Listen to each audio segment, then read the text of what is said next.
ఇక్కడ నుంచి వెళ్ళేటప్పుడు గొప్పగా చెప్పాడు 300 కంపెనీల సీఈఓల్ని కలవటానికి వెళ్తున్నామని. మరి ఈరోజు చంద్రబాబు నాయుడు అవినీతి గురించి తెలుసుకొని 200 కంపెనీల సీఈఓలు ఆయనకి కలవటానికి కూడా భయపడి పారిపోయారు అంటే ఈ రాష్ట్రాన్ని అవినీతిలో చంద్రబాబు నాయుడు నెంబర్ 1గా నిలిపిన విషయం కూడా వాళ్ళకి తెలిసిపోయిందనేది మీరు అర్థం చేసుకోవాల్సిన విషయం.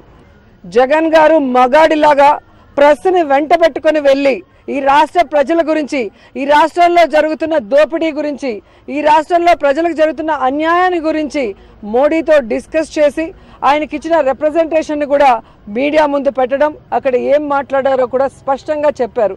కానీ మీరు ఎవ్వరూ కూడా లేకుండా ఒక్కడే ముఖ్యమంత్రి 6 గంటలు అబ్స్కాండెడ్ అయ్యాడు అంటే ఆయనకి ఎంత భయం పట్టుకుందో మీరు ఆలోచించాలి.